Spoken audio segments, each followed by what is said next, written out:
The spaceport was alive with energy, a cacophony of voices, footsteps, and the hum of intergalactic vessels docking and departing. The scent of oil and alien food hung in the air, mixing with the cool, metallic tang of the docking bays. Amidst the constant motion, a single figure stood still, his presence almost unnerving in the chaos. Kane leaned against the cold steel of the port's outer wall, his arms crossed, eyes scanning the crowd with a mixture of detachment and careful observation. He was a man who didn't belong in the bustle, yet somehow, he fit. His black leather jacket clung to his shoulders, and his rugged features were barely illuminated by the glowing neon lights of the port. A faint buzz lingered around his tattoo, a detailed dragon that wrapped around his forearm in intricate, swirling patterns. The tattoo wasn't a mere design, it was a mark of something far older and far more dangerous. "Hey, look at this one," came a mocking voice from behind him. Kane's gaze flicked over his shoulder, where 3 alien mercenaries had stopped in their tracks. Their attention was fixed on the tattoo, but it wasn't admiration they offered, it was ridicule. One of them, a hulking brute with 6 arms and a face like a carved rock, snickered and stepped forward. His armor clanged with every move, and his eyes gleamed with arrogance. "You a warrior, little man? That's some sort of tribal nonsense?" Kane remained silent, unfazed. He'd been mocked before, this was nothing new. But there was something about the way these mercenaries approached him that didn't sit right. Their laughter echoed, cutting through the noise of the port, as though they were daring him to respond. He didn't. Another mercenary, thinner but just as imposing, leaned in closer, inspecting the tattoo. "Does it mean anything, or is it just a show-off piece?" The mercenary's tone was laced with contempt, eyes narrowed. "Bet it's nothing more than some ink, no real power behind it." Kane's hand tightened slightly on the strap of his duffel bag. The tattoo burned beneath his skin, a subtle reminder of the warrior blood he carried. These aliens had no idea. They were just pawns in their own little game, unaware of the legacy they were poking at. "I don't have time for this," Kane muttered, his voice low but clear. He took a step forward, his posture shifting, muscles coiling like a predator about to strike. The large mercenary snorted. "Time for what? To run off like a coward?" He laughed, the sound echoing off the steel walls. "You don't even know what a real fight is. We've taken down entire battalions, what makes you think we won't crush you like an insect?" Kane's eyes narrowed, his gaze never leaving the hulking mercenary. "Maybe I'm not interested in fighting your kind. But if you keep pushing, I'll show you just how wrong you are." The words hung in the air, heavy and dangerous. The other 2 mercenaries smirked, clearly underestimating Kane. The first mercenary reached for his weapon, a large, serrated blade, the edge glinting in the light. Before the blade could be fully drawn, Kane moved. His hand shot out, grabbing the mercenary's wrist with shocking speed, twisting it with an almost effortless grace. The weapon clattered to the ground, and the mercenary's eyes widened in surprise. He tried to free himself, but Kane's grip tightened, the strength behind it unyielding. "Not bad," Kane said quietly, a slight smile tugging at the corner of his mouth. "But not good enough." In an instant, the other 2 mercenaries lunged, but Kane was faster.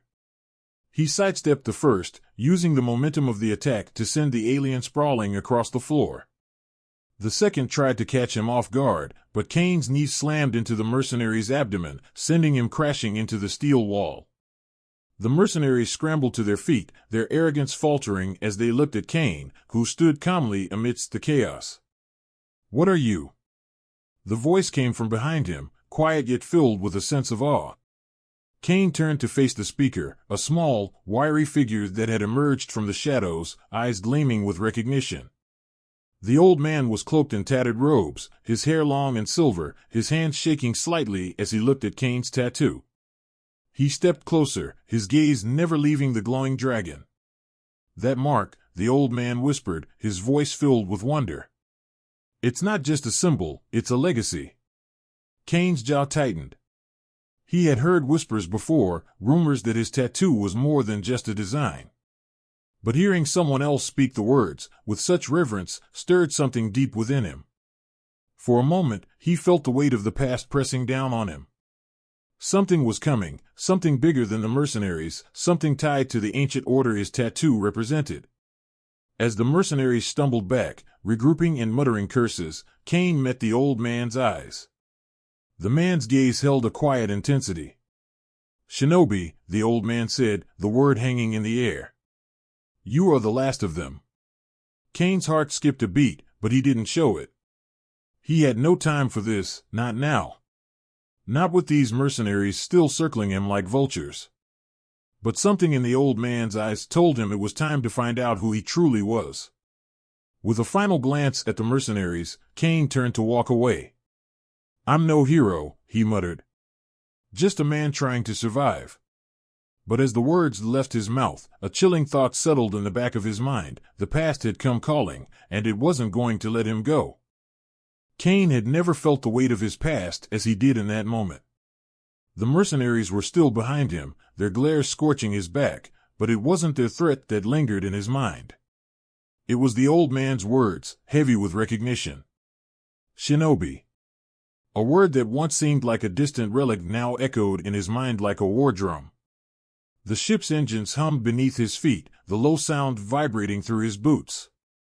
The metallic scent of oil and plasma filled the air, mingling with the sharp tang of ozone from the spaceport's overhead lights. He couldn't help but quicken his pace. He needed distance, but more than that, he needed answers. As he moved through the bustling corridors of the port, the flash of neon signs and alien chatter blended into a blur. His fingers itched for the comfort of his weapons, the cold steel of his knives, the hum of his energy blade. But something held him back. The dragon tattoo burned beneath his jacket, a searing reminder of his unknown lineage. He didn't need to ask what the old man meant, he already knew. The Shinobi were legendary. They were warriors, masters of stealth, speed, and precision. And they had been gone for centuries. Why me? The thought repeated in his mind, but he had no answer. He had only questions, and he was tired of unanswered mysteries. He had always known he was different. His abilities, his reflexes, his focus, his speed, set him apart, even among the galaxy's finest mercenaries. But this was something deeper. Something old. The corridors opened into a larger hall, the heart of the port, where ships came and went like lifeblood through the veins of the galaxy. Kane walked toward the nearest transport terminal, his eyes scanning the crowd. He needed to get off the station, to disappear. But the thought of doing so felt hollow. The old man's eyes had told him something that Kane couldn't ignore. He was the last. Suddenly, the sharp screech of metal on metal echoed through the terminal, followed by the telltale click of boots on steel. Kane's instincts kicked in. He turned just as the trio of mercenaries he'd left behind stormed into view, their faces twisted in rage. They were determined, now, and Kane could see the venom in their eyes. "You think you can walk away after humiliating us?" the large mercenary growled, his 6 arms flexing with anger. His comrades flanked him, their weapons drawn and ready. Kane didn't flinch. His mind was already calculating escape routes, but there was something else, a strange pull, like a magnet in his chest urging him to stand his ground. He wasn't running anymore. "No, I don't," Kane replied flatly, his voice calm, almost bored. He reached up, pulling his jacket back just enough to reveal the tattoo, letting it catch the light. The dragon's scales seemed to shimmer, as if alive, glowing with a dangerous fire that made the mercenaries hesitate. The large mercenary sneered, shaking his head. "You think that thing will save you?" He lunged forward, his hands gripping the hilt of a jagged weapon, a blade designed for cruelty, not precision. "Let's see how much of a shinobi you really are." The crowd around them shifted, but no one stepped forward. This wasn't their fight. Not yet. Kane exhaled, his breath steady. The world seemed to slow. He could feel the hum of the ship's engines beneath him, the flickering of distant lights, the sharp tang of his own adrenaline. His focus sharpened as the first mercenary came at him, his movements slow and predictable. With a fluid motion, Kane sidestepped, grabbing the mercenary's arm mid-swing and using his momentum to flip him to the ground. The blade skidded across the floor, sending sparks into the air. Kane moved before the mercenary had even hit the ground, a blur of motion that left the others stumbling. The second mercenary raised his weapon, a pulse rifle, but Kane was faster. His hand shot out, grabbing the rifle and twisting it out of the mercenary's grip. In one swift motion, Kane slammed his knee into the mercenary's chest, sending him crashing backward into a nearby wall. The third mercenary hesitated, eyes flicking from Kane to his fallen comrades. He was smart enough to realize the fight was already over, but pride kept him standing. "You're no normal soldier," he muttered, his voice tight with unease. "What are you?" Kane took a step toward him, his eyes narrowing. "You don't want to find out." Before the mercenary could react, a shrill whistling sound pierced the air. A small, high-tech dart embedded itself in the mercenary's neck, causing his body to jerk violently before collapsing in a heap. Kane turned sharply, eyes scanning the crowd. The old man was there again, standing at the edge of the terminal with a strange device in his hand, his eyes locked on Kane. "You are a shinobi," the old man said quietly, his voice carrying across the still air. "And now, you must understand why they're coming for you." The mercenaries lay motionless, defeated, but the threat had only just begun. Kane's heart pounded, but his mind raced even faster. This wasn't just about survival anymore. It was about legacy. The legacy of the shinobi, and the enemies they had left in their wake. "I don't have time for riddles," Kane said, his voice cold. "Tell me what's going on." The old man's gaze darkened. "It's not just your tattoo that makes you a target. They know you're the last. And they won't stop until they've wiped out the entire lineage of shinobi." Kane swallowed, the truth hitting him like a gut punch. This was bigger than him. And now, there was no running from it. Kane's mind raced, his thoughts swirling like a storm. The old man's words still hung in the air, heavy with warning. He was the last of the shinobi. That meant something. But what? Why had he been spared this truth? And more importantly, what were they coming for? The terminal was almost silent now, save for the distant hum of machinery and the occasional chirp of the intercom system. Kane turned to face the old man, his eyes narrowed, waiting for more. But the figure didn't seem inclined to share more immediately. Instead, the old man's lips twitched upward in a cryptic smile. "You felt it, haven't you?" he asked, his voice raspy, yet filled with an undeniable authority. Kane said nothing at first. He had no patience for riddles. "You're feeling it now. The pull. It's more than just the tattoo. It's the bloodline calling you back." The man stepped forward, his boots clicking softly on the steel floor. "You're more than you realize, Kane. Your abilities, your reflexes, they're just the beginning." Kane clenched his jaw.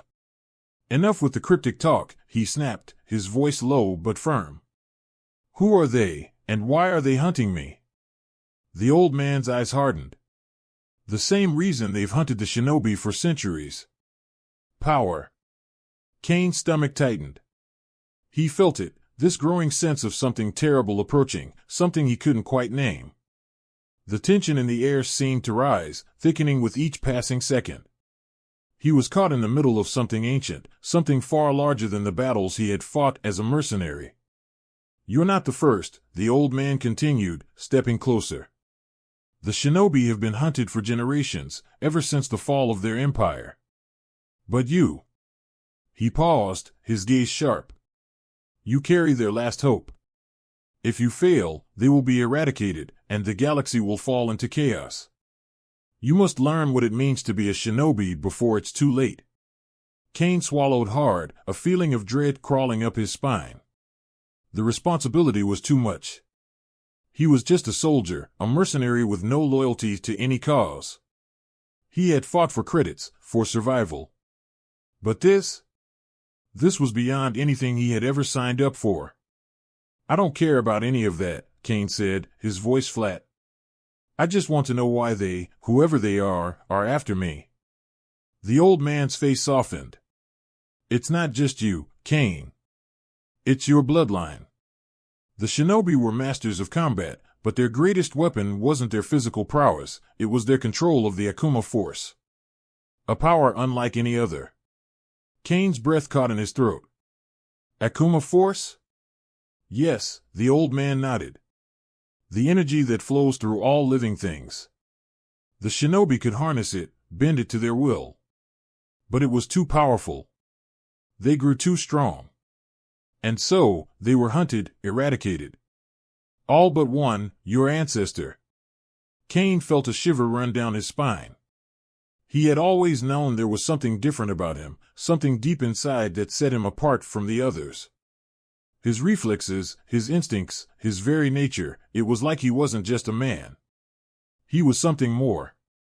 But this power? He had never felt anything like it. Why didn't you tell me this before? Cain demanded, his voice rising in frustration. I've been running, fighting, trying to survive, and now you tell me I'm some kind of chosen one? The old man's face tightened, his eyes darkening. It's not a gift, Cain. It's a burden. You'll have to fight like never before. They're already here. Cain's heart thudded in his chest. Who is they? The old man didn't answer immediately. Instead, he glanced around, as if making sure no one was listening. The Vorin Order. A secret society bent on conquering the galaxy. They've been hunting the Shinobi for centuries. And now that they know you're alive, they'll stop at nothing to eliminate you. Cain's fists clenched, a mix of anger and fear bubbling in his gut. He had fought in countless wars, seen entire cities reduced to rubble, but nothing had ever felt quite like this. The weight of the old man's words was suffocating. He wasn't just fighting for his life anymore, he was fighting for an entire legacy. How do I stop them? Cain asked, his voice now steady with determination. The old man's eyes softened, but there was little comfort in his gaze. The answer lies in understanding the Akuma force. But you won't be able to unlock it on your own. You'll need guidance. Training. Cain scoffed, the bitterness in his voice clear. Training? I've been trained my whole life. What's the difference now?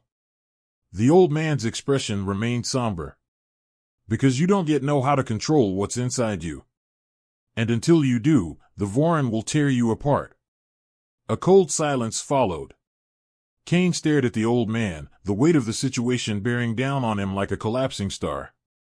His hands trembled, not from fear, but from the sudden surge of power he felt, buried deep within him. Where do we start? Cain asked, his voice low but resolute. The old man's lips curled into a faint smile. We begin with the Temple of the Shadows. You'll train there, and you'll learn to control the Akuma force. But be warned, it won't be easy. The Vorin are relentless, and they're already hunting you.